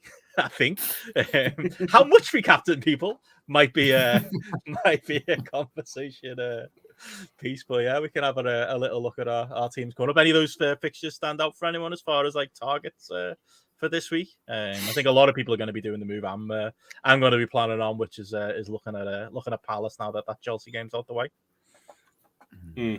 Yeah, I think as we look, the Palace fixtures swing nicely, and they could put a couple past Leeds. I still don't really rate that Leeds team at all. So yeah, I think that could be a good. I could see that solid 2-0 Palace. Yeah, Leicester away to Bournemouth there. Maddison again. But they've shored up the defence, haven't they, since getting thumped? Bournemouth. Yeah, they're nice and solid there, This week in my draft team, I took Danny Ward out and put that Neto in, the Bournemouth keeper, but just because I needed a goalkeeper to play because Mendy was injured, and lo and behold, he got 8 points. I think Forest are probably the team to target these days, aren't they? It's come from being last there to probably being them, and not that Aston Villa have got many particularly attractive assets, but it's kind of them, isn't it? That's the team you're looking at and going, okay, I'll pile it, especially in the draft, or I'll pile in some Villa players, or I'll see who's still available. It could be a good one for somebody like a Tyrone Mings or that sort of, Matty Cash if they're still about, or that sort of thing, maybe. But Leon Bailey could get an outfit. I have him on my draft team at the moment. Done nothing for me. Well, getting into our plans for the week, like I say, I don't think captain's really a conversation, but I do think triple captain might be a conversation. Would shock anyone who's watching or listening to know this potential team going forward with a triple captain. It's not Chris's, it's not James's, it's not mine. It's Mr. Chips. He's back. Haaland triple captain. Talking Stuart, Andy. What's going on, mate? Yeah, the final chip is going. My own thinking, lads, was, the double game weeks. I think you said the week 30s that end. So it could be too late, really. And Southampton are a poor team at the moment, and you can't see anything but Haaland getting 2s and 3s at the moment. So I think if there's any fixtures, it's your Southamptons, and obviously Forest maybe would have been in about 5 or 6 weeks. But yeah, I think why not? Why not? Why not? In the form he's in, why not? The last 3 home games in the league, he scored a hat-trick, so why not make it 4 in a row? But I don't hate it. I don't think it's an awful idea, to be honest. But thing is, with City, they've not scored less than 3 goals at home in God knows about 10 of the last 10 or 11 last 10 games at home. Yeah. And he's had a rest as well. Yeah, he had a 45 minute half. So that's as much of a rest as he's had all season. So yeah. Well, as we're saying, he doesn't exactly exert himself. He's not gegenpressing all over the shop. He's got his role, and everybody else works around him. I think he's been told you don't have to do that. I don't want you pulling muscles or getting strains or running your legs into the ground. You just do what you have to do, and the rest of us will run around to make up for it, more or less. So other transfers I'm doing. So I've took Trent Alexander-Arnold out for Gueye from Crystal Palace. Obviously, they've got quite a good run of fixtures. The ones who I were thinking of putting in were like Saliba, but he had a shocker at weekend, plus that week 12 would mean I've got a lot of Arsenal and a lot of City to, move on. So I was going to say on that point, Palace, like literally looking at the fixture ticker for Hub, top of the pile there as far as the run into Gameweek 16. Not the worst idea there to go with him. But I said like in maybe like week 1 or week 2 even, like I've stuck Zaha in. I've transferred out Andreas and used the extra money on getting Wilfred Zaha in. But I did say Palace had that good run of fixtures in from about week 10 onwards, and I've always been planning on putting him in now. So, no, I'm happy. I'm happy with that, but it's one of them. Do I really want to go with an expensive defender again later on, and I still have to do 2 changes? And it's sort of shown that the £6 and £7 million defenders haven't been, really working. Stuck Rashford in this week. He should have a good go against Everton. The things I've been umming and ahhing about is more about defence, and because I was saying to Chris earlier, I don't want 3 players in my starting 11 in the Brentford-Newcastle game, because on one hand I want Tony to score goals, but I've also got Trippier and Schär in, so I've got to leave one out. Harrison, is he going to score more than maybe Rashford or Zaha this week? Probably not.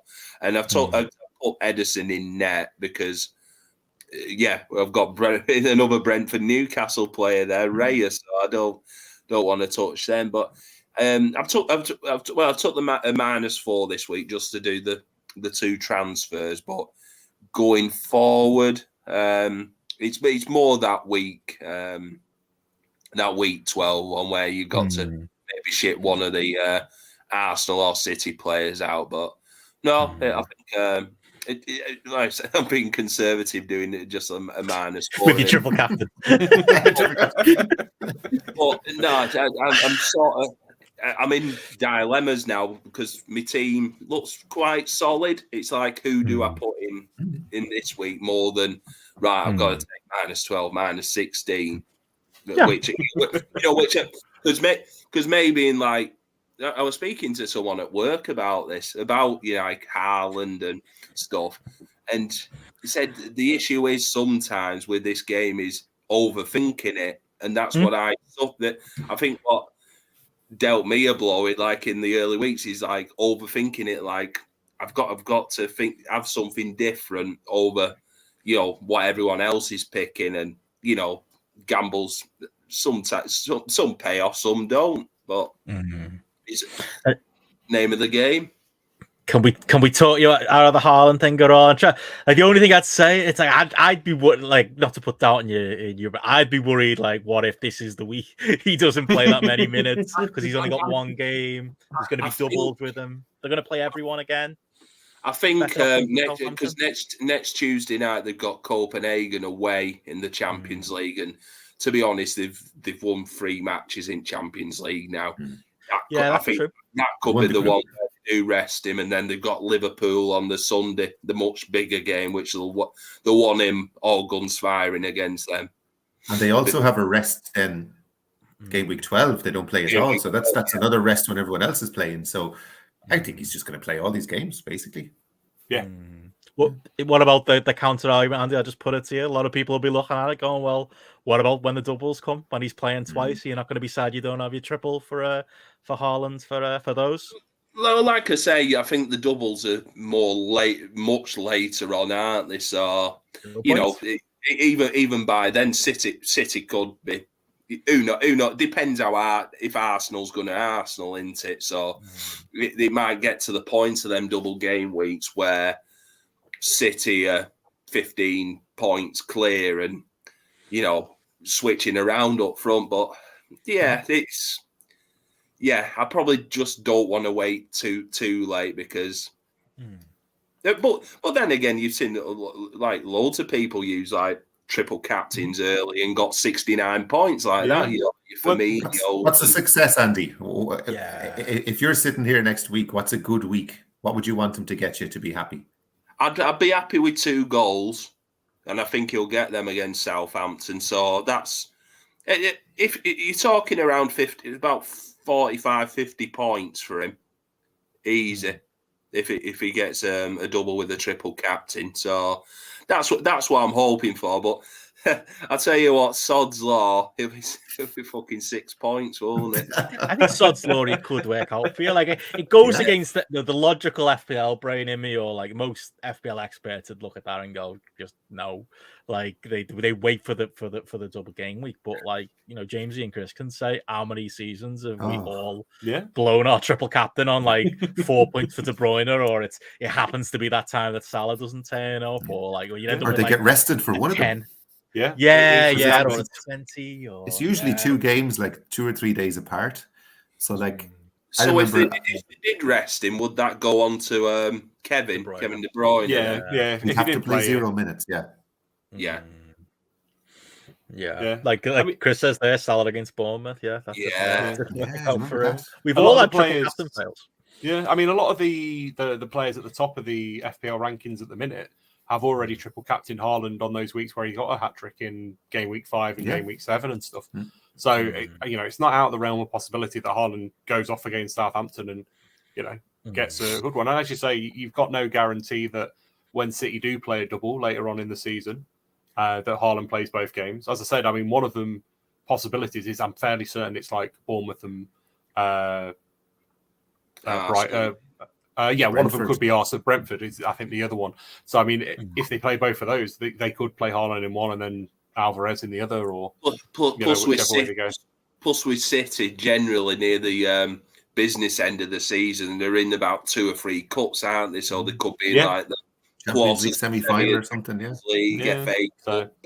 I mean, as you say, it's easily possible that Haaland scores more points against Southampton than he would do in a double week. So, I mean, that's the whole point of the chip, isn't it? To play it when you think it's coming in. Look, it's I wouldn't do it. I wouldn't recommend it.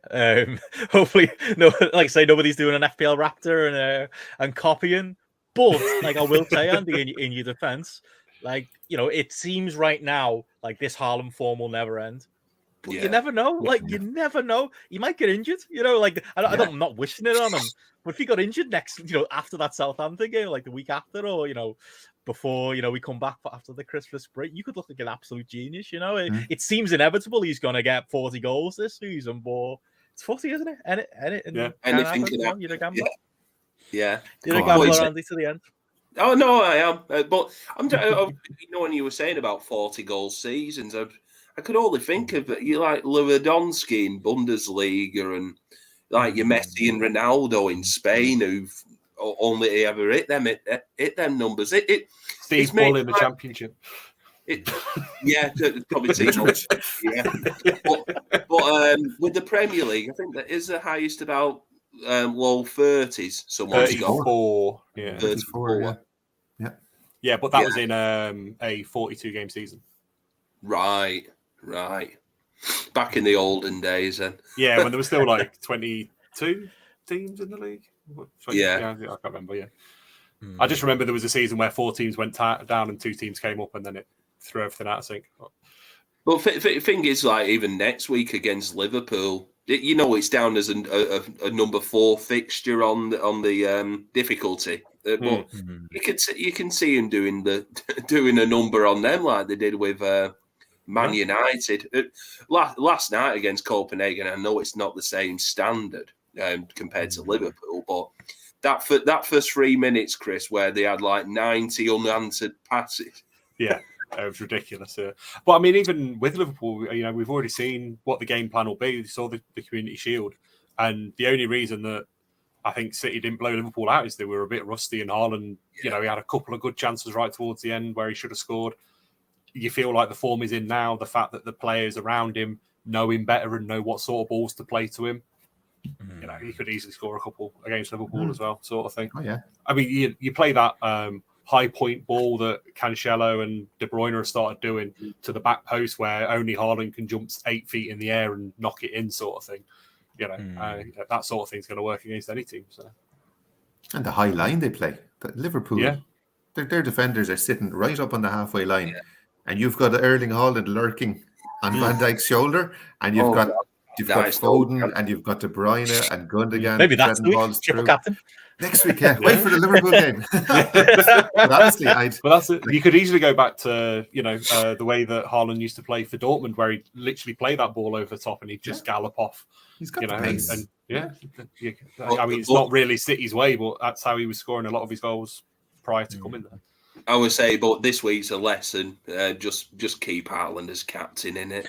Oh, we can't overthink it. The game now, and you'll agree with. I think you said this, James. The game is it's the rest of your team, isn't it? Like let's all stop trying to be creative. There might turn up to be a week where we know he's not playing, and we all get to have a go picking another captain again. But until that week, like there's no argument, is there? I think a lot of people learned the lesson this week. Yeah.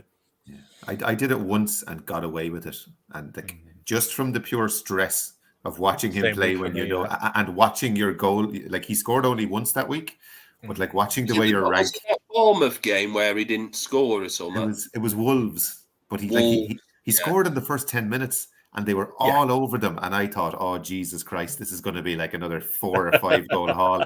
And like my rank plummeted about 400,000 places just on one goal. And I was like, oh, my God. And it was just terrifying. And he played like till 88 minutes or something like that. It was just, and at that point, even though it worked out, I had Harry Kane, and Harry Kane got a goal and an assist. So he actually outscored him. I swore after watching that Wolves game. It's just from the stress point of view alone, it's just not worth it. It really isn't. It's not. So yeah, captain Haaland all round, but double captains for Andy. But yeah, Chris, for you, this is how you're shaping up, mate. What are the plans? What have you already done? Yeah, I've kind of touched on it already, but Gundogan's probably going to drop out with him playing in the kind of defensive pivot sort of role for City at the minute. Bring in Maddison, probably a week too late. Just go with that for now. Other option would be Jesus going out with Richarlison coming in, but I don't mind Arsenal. I think Arsenal will score against Liverpool, so I'm not worried about rolling that dice there. But Jesus will need to go out at some point for the blank. Other option would be Saint Maximin down to maybe a Brighton midfielder or something, but I don't feel that would be as beneficial as getting rid of Gundogan at this point for the upcoming blank and that sort of thing. Everything else kind of stays the same. Maybe bring Andreas in for Perisic, but it feels like Perisic might be locked on there. Play Pope over Ward. Nothing really else is going to jump out. So yeah, it's fairly standard week. Haaland captain here. Gotta be done.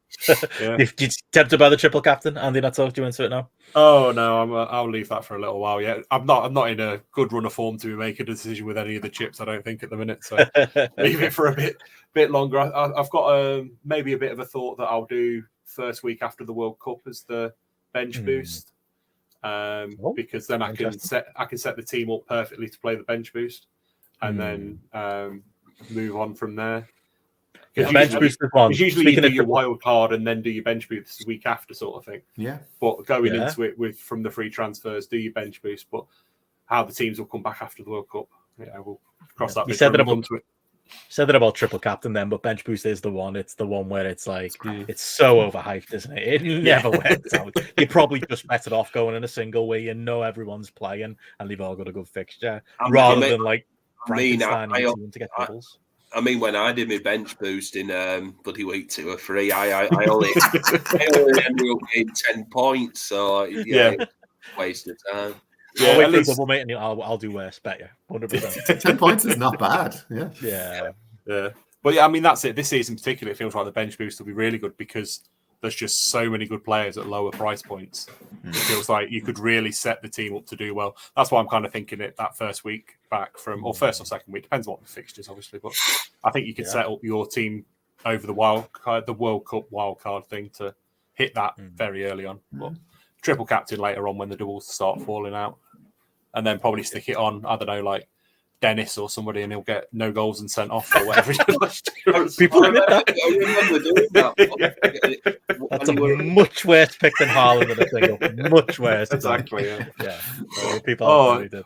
Vort Veghhouse has got 2 games this week. Let's bang the triple captain on him. Don't remind me of him. Jesus Christ. Give me Haaland versus Southampton over 2 fucking Burnley games. Love it. Jamesy, for you, yeah, same story. Haaland captain. Any other moves coming? Yeah, my plan is to roll. The only thing that will stop that is if we hear in a press conference tomorrow that Mitrovic is out for maybe 6 weeks or 4 weeks or something like that. I don't fancy the idea of selling him. And then if we looked at the fixtures for him earlier, you would want him back again in 11. So I think I'll hold him. I'll probably just stick Andreas in instead of him. I have a look at it. I might play Guehi instead of him. I don't know, but I'd probably, as I said, if we hear he's only out for 10 days or something like that, I'd play one of my subs. I'm quite happy to tip away with that, to be honest with you. If it did emerge, lads, that Mitrovic was out, say 6 weeks, or he's out till the World Cup, what would you do then? Because the one person at the back of my head is Anthony Martial. He's done all right last 2 games, hasn't he? Scored twice against City, scored again, came off the bench and scored again today in Europe for United. Has looked like, when he has been fit, like was super sharp in pre-season, looked great for United before he got injured. He's the exact same price as Mitrovic at the moment. He's 6.9. Yeah, that's just one, like, for the want of anyone better at the moment.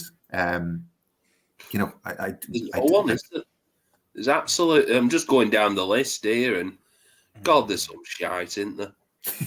And like, if you didn't have a few extra quid, and you wanted someone for the same price or less than Mitrovic, there's not a whole lot. People have started recommending Welbeck. Seriously, like I got him in my draft team as a bit of a joke. Like, it was just he was the last forward left. I had the last choice, and you think Firmino at 7.9? You know, if you've got a bit in the bank, yeah, you'd need an extra million, and like he's still a rotation risk. Like Nunez, Jota, him. I think Firmino probably plays the tougher fixtures. Yeah, and I don't think they'll trust Nunez against City or. Have they got Arsenal fairly soon as well, I think? Yeah, next 2. Arsenal City. Yeah, I can see Firmino playing both of those, but I can't see him scoring much from those. Some people have been saying that Daka for Leicester. I think I remember last season, Chris, you were having him as one of your picks over Iheanacho, and he did sod all. Yeah, I mean, if he can get the minutes, I think either Daka or Iheanacho would be great assets, but Vardy's just getting the nod all the time. I think it's probably the last season that he does, but I think minutes risk, really. Like, you could go Solanke because he's nailed on. Anybody on Solanke train? No? IWC Solanke. IWC Solanke. Nearly got a penalty the last day. Like, that's the one thing that will save him is he's on penalties for them. So if they couldn't nab an old penalty here and there, it might work out. But like they showed heat maps for the entire Bournemouth team the last day, and they were barely in Brentford's box. Like, it was ridiculous. Yeah. I mean, this is the state of play, James. You're like looking at the top people. This is an order of who's been transferred in this week. Solanke's a reasonable option, and you go from Diego Costa is next up. That's where we are. 5.5. 5.5. You know, that's like the other option with if you knew Mitrovic was gone for a while, would be just to go back to the crap striker, the 4.5. James, I'm going to say, talking of crap strikers, IWC Sam Greenwood, he got sent. 4.3, he got sent off in midweek for Leeds under 21s in the paint pot. Yeah, had a suspension then, I wonder. Yeah. He's only 4.3 now. So I mean, but the problem is you need your bench to play in 12 as well. So you can't really bring in one of those guys unless you want to play with probably lean towards 10 players or something. Yeah, I'd probably lean towards Martial unless you get news on Isaac coming back. Isaac would be the obvious one, wouldn't he? If we knew he was around. Yeah. I wish Edward was nailed on for Palace. I wish he just played every week because he's a good striker. He's only 5.3, and like with those fixtures, you'd nearly take a punt on him for a few weeks. But sure, he changes a striker every game, like, so it's impossible to tell.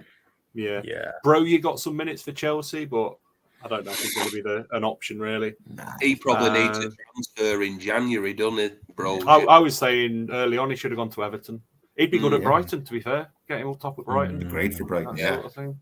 Because he's a good presser as well. Yeah. I was going to ask this like, on a general footy. When do you reckon with like the way, because the January transfer window is always a disappointment, isn't it? But do you think with like the longer break and the World Cup and everything, do you think there's going to be more activity this year? I don't know. There might do you be. think it's There's always one World Cup darling, isn't there, that ends up in the Premier League somehow. So I could see that happening again. But I feel like we'll enter a real dead period in terms of anything happening in terms of transfers and that sort of thing during the World Cup. But yeah, I don't know. Yeah. We'll see. We'll see. But yeah, any other thoughts on your team going forward, Jamesy? No. As I said, steady. Just as I said, my plan all along was to roll, to kind of give myself the 2 transfer options all the way up till 12. So, as I said, it'll take some crazy news about Mitrovic to change that plan now. Because I kind of have transfers planned also for kind of 11 and 12 that I want to do. So, yeah, but even that's changing. Like I had thought about Salah in for De Bruyne for that game week 12, and now I'm thinking, is that worth it? Like, because I'd probably want to move Salah out again then straight away. So it's kind of 2 transfers you're booking in then, so it changes very quickly. But yeah, as of now, I just leave well alone. My big dilemma is the goalkeepers. I genuinely feel that's a genuine, like it's not just a joke like that. I could easily pick Ward over Guaita. Like honestly, who's more likely to keep a clean sheet there? I really don't know. I might look at some of those point prediction things just to see who's predicted more. The models.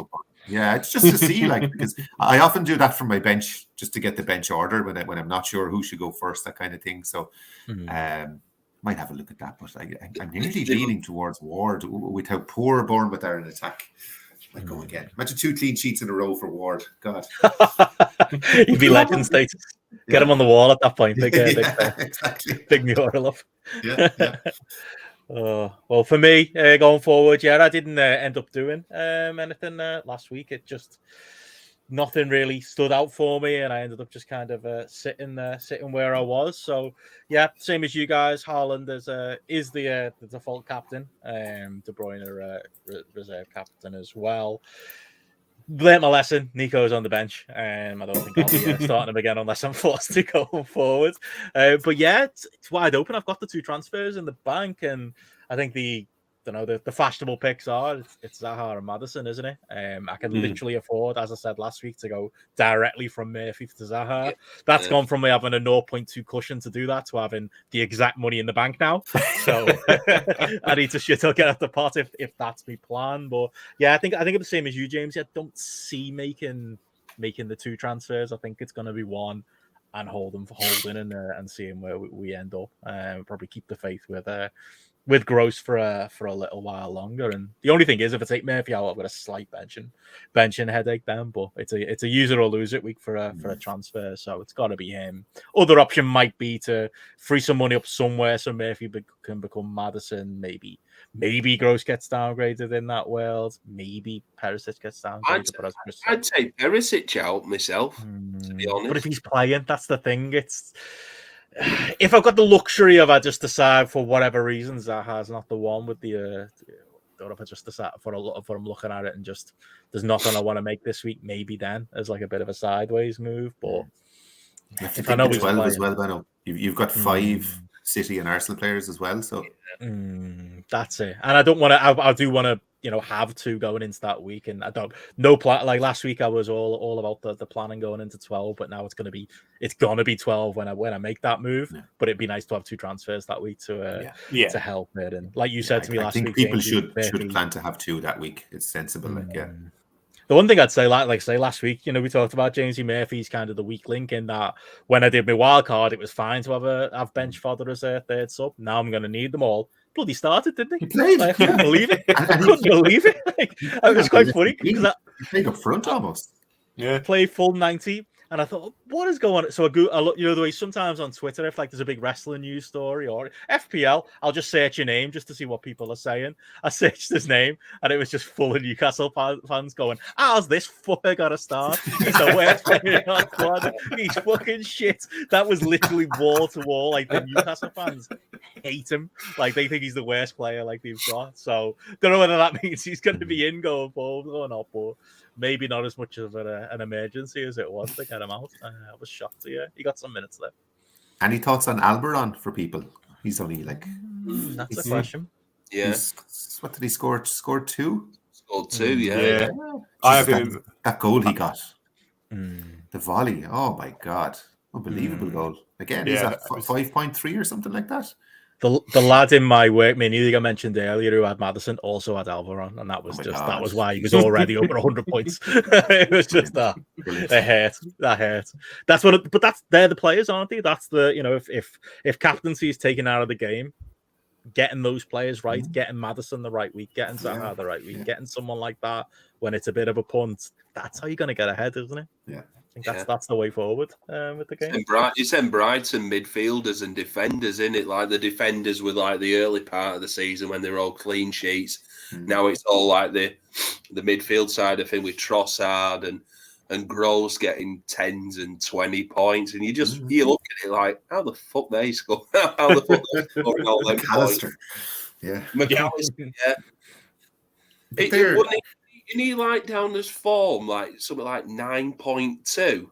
It's just like, Jesus wept. They've a great game in 12 as well, though. So, like, if you do have Brighton players and they are going to be a bit more attacking, like I would hang on to them for 12. I remember you saying at weekend, Jamesy, about one who you could put in as like an option for midfield who's cheap, Granit Xhaka. Yeah. 5.1, I think. Yeah. You'd never put him in a million years, like off last season. Scored again at the weekend. Yeah. Scored again. Yeah. You always think he'll get sent off and all that. Yeah. Man, I think for the wild card after the World Cup, I think he'd be a great pick because, like, as your 5th choice or 4th choice midfielder, maybe there's no point bringing him in now when you're trying to get rid of Arsenal players. But like, if you don't want an Arsenal defender, get him as your 3rd Arsenal player. Like, and you don't even have to play him every week if you don't want to. Just have him as your first sub, even like. Yeah, and he's obviously like been given fewer defensive things with Zinchenko being in the lineup, so that's why he's not getting as many yellows and reds. Less tackles to make. That's it. He's not having to get back as dramatically as he had previously. Exactly. So it's definitely a solid pick.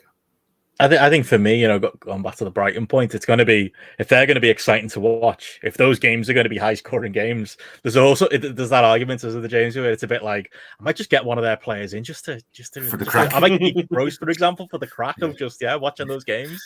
It's more exciting in it than watching Leeds Villa do a 0-0. It's why I used to like having Saint Maximin. Because he's fucking brilliant to watch. Like, so I used to like having him on my team because I get to watch him every week, and he's just amazing to watch anyway. So sometimes I used to do that for double game weeks. I used to just buy players on -4s for double game weeks because I just wanted to have an interest on a Wednesday night when I was watching Burnley, Watford, or something like that. I'd always get tempted in.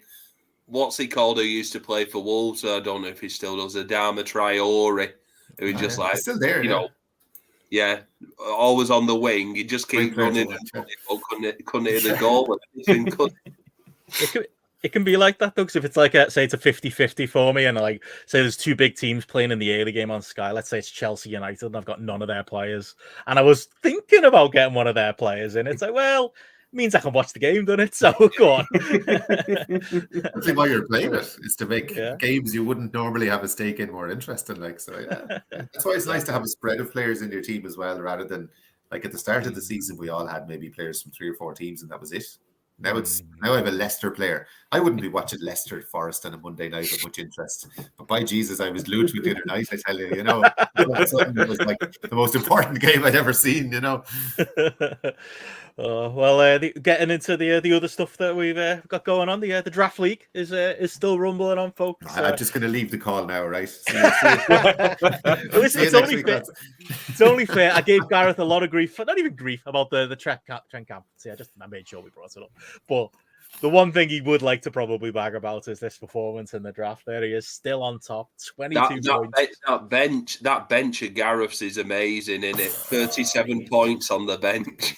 He's the genius of like who to bring in week to week when it comes to the players in free agency. So he's still leading us as far as notable results from this week. Yeah, like you say, Andy beat Chris Elliott 37-26. And yeah, look at that.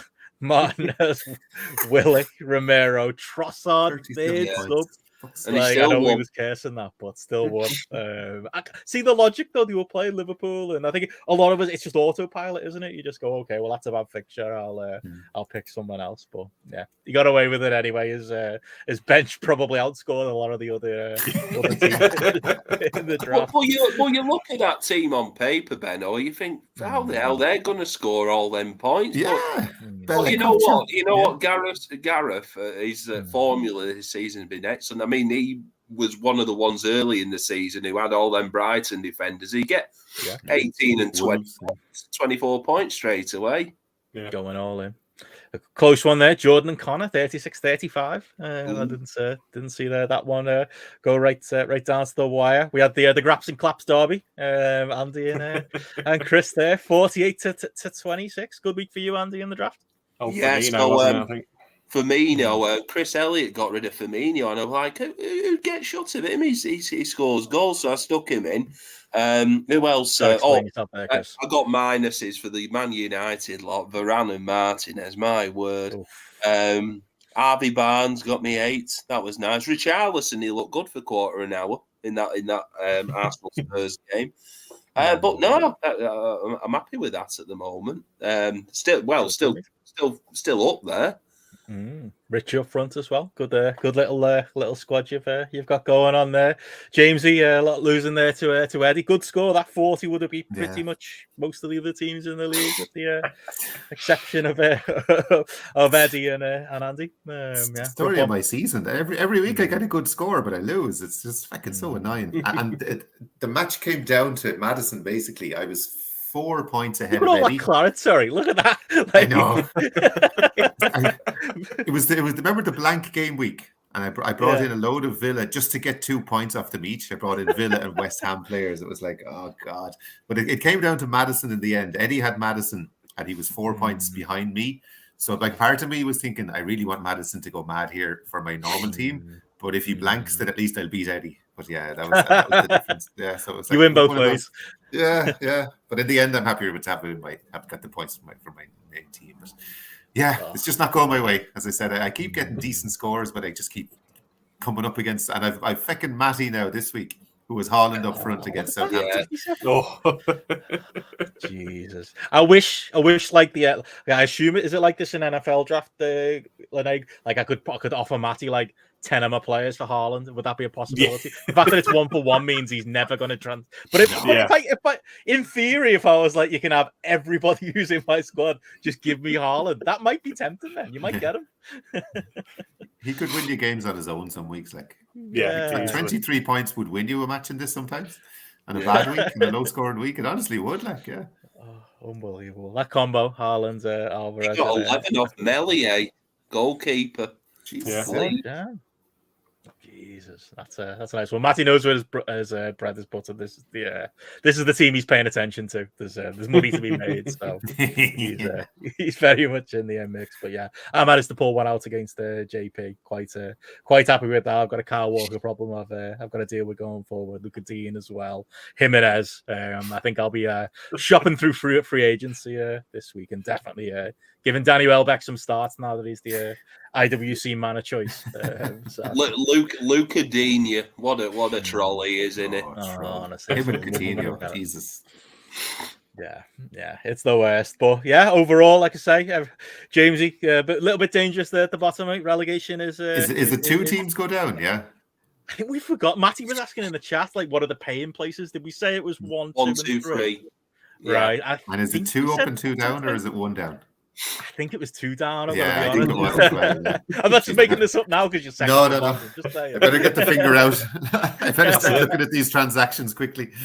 It's not looking good for Connor though. He needs to turn things around quickly. But yeah, there you go. Always keeps us engaged the draft side. And yeah, just finally before we go, we'll have a proper look at the overall GRAPPL league. Still sitting top now. Dan. Who is that? Salah Perchetiamo? I don't know. That's where's he from? It's not a name I'm familiar with. Anyone know? Romania. Romania, yeah. Romania. It's fucking Flutter. We found him. No, it's that poor 70-year-old bloke who they left in Romania. It's, Harry. Yeah, Poor old it's Harry. 108 for the week. Bloody hell, Captain Haaland. Almiron. Madison, Almiron. Almiron again, you see. Yeah. What a team. What a week. Looking good there. Nice one there. Nice one, I just want to be top 1 week, and someone always foils me at the last. Every single time, someone always sneaks ahead of me. You're so close, though, James. There you go. Second, I five, dare every six, week, five. second or third. I just want to be top for 1 week. That's all. I don't care about winning it. Benno, the one who's 6th, Dave Anderson, he was like in 43rd place, and now he's 6th with his points this week. Jesus, look at that. Look at that midfield there. Bowen, Foden, Madison. Oh my God. God, I'd love to see that in my squad. It's just something picturesque, isn't it, about those double-digit ones next to each other? Oh, beautiful. Love it. And he even had Neco Williams -1, like, yeah. Oh my God, yeah, even tracking things down there. There you go. And I'm Ward on the bench. Ward on the bench, yeah. God, could have been even better. Impressive. But yeah, outside, I wonder, can I? Oh no, I can't order it by game week points. Be interesting to find out who did the best overall this week. But yeah, some names in the mix there, Jamesy. You're still about. Can't see any of the rest of us near the top here, lads. The Houlihan seems to have fell down a bit. There we go. There's JP 29. There's Tommy. Tommy, fifth. God, yeah, it's all shaking up there. I am 79th. Let's see who's all the way down in bottom. Roberto Carlos, isn't it? There he is, Roberto. I'm just going to start calling Roberto Gallas from now on. Sorry, Roberto. Hassan Akbar. That'd be a good team name, Roberto Gallas. Martin's fallen as well. Bushby's still down there, yeah. Martin. 34 for the week. That's not a good week, Martin. I know Martin listens to these. We need to sort him out. What's he done? De Bruyne captain. Got Alvarez. We need to get him on some week. We need to get him on and get him some advice for this team. And we can give him cliff notes for next week. What should he do? Is it just get fucking Haaland in? Haaland in quick. No matter -2, -8, whatever you have to do, just get him in. -4, 8. Billy Cavallero on the bench, like bloody hell. I didn't even recognise that kit then. I was like, that's a nice clean goal. I've not seen that before. Looks good. Yeah, we need to sort that out, Martin. We'll get you on, mate, to talk us through it. Can't have him sitting that low in the mix. But yeah, other than that, don't really recognise too many of the other names knocking about there. There's James Lynn, one of our patrons, Jordan Barley as well. But oh well, it's a long season, lads. Long way to go. That's what I'm telling myself anyway. Marathon, not a sprint. There you go. Well, yeah, there we go. And speaking of that, yeah, the one thing I was going to say before we went, I had a little look at the fixture ticker there because of the midweek games. There's only basically we're going to have 5 more podcasts and then we're done for the off season. Like that's how. Then it's the World Cup podcast. Yeah, there we go. Yeah, that's how quick. Nightly World Cup podcast, isn't that right, Chris? Well, Andy was telling me he's worked out his home working schedule around the World Cup games, so. He could be your man watching all the games. Like some of the days, there's a game at 10 o'clock, 1 o'clock, 4 o'clock, 7 o'clock. And I think England's first game's on at 1 p.m. in the afternoon. One of the times, locally, that's like Japan. So are they playing in the middle of the night or something? Yeah, they're playing, trying to get away from the heat. Some of the games are being played quite late. But I think when you get into the knockout stages, it's like either 3 o'clock kickoff and then 7 o'clock kickoff. But all the early ones, 4 in a day. It's good piss up that, isn't it? Start off in weather. Like 2000, do you remember the 2002 World Cup, Andy? The one in Japan? Yeah. Ireland was in that one. And I was a student at the time, so I had no responsibilities. And the piss-ups were outrageous. Like, you'd have 8 o'clock a.m. kickoffs and then a lunchtime one. By the time the lunchtime match came on, you couldn't even see the TV. Like, it was ridiculous. Yeah. I was working in an office then, and we'd have like a small colour telly in corner. And I remember like like South Korea won like maybe the second round or quarter final, and they got to the semis. Yeah. England Brazil at 7 in the morning, and I had to look after the office while everyone else watched the football. Those are the days, yeah. Being able to nip off to the pub for a pint and catch the second half in lunch. Frowned upon these days, that stuff. Whatever. The good old days. Not Working for half me, fist. is it? Hey, it'll be my first working from home World Cup, so that'll be fun. Just being able Oh, to throw it on. that'd be great, actually. Yeah. Yeah, We should do enjoy something. that. We should do a weekly chat about it or something. Or God, it keeps it interesting, doesn't it, with the world? And it's Yeah, always, yeah. because things move so quickly, it does. It makes it a lot more interesting, doesn't it? So we'll come up with something. But yeah, season's flying by, lads. But yeah, before we go, Chris, anything else from you, mate? Anything you want to plug? No, not really. As always, just if you want to have any info from Fantasy Football Hub, I can always help out with that. Just at me at Great Bashir on Twitter. That's about it, really. Good man, Jamesy. just my Twitter at Jamesy_2015. That's about it. Fantastic. And Andy? Just go go spotlight to this week, mate. Different world, that one though. Different universe. patreon.com/grapple and download the app. Good lad. Follow me, Oggy Part 3 on Twitter. Good man. Follow me. You're the content creators who get the shit from all the public, like the FPL guys. We do it on purpose. It's kind of Yeah, like you want it. It's all advertising at the end of the day. That's my motto anyway. I'm not sure Gareth approves. But anywho, yeah, follow me on Twitter at Benson Richard. And yeah, find us here on Twitch at 9 p.m. every Thursday, at least for the next 5 weeks. And then yeah, we'll see what we're doing for the World Cup. But thank you all for tuning in. We'll catch you again soon. Guaita. Good night, all.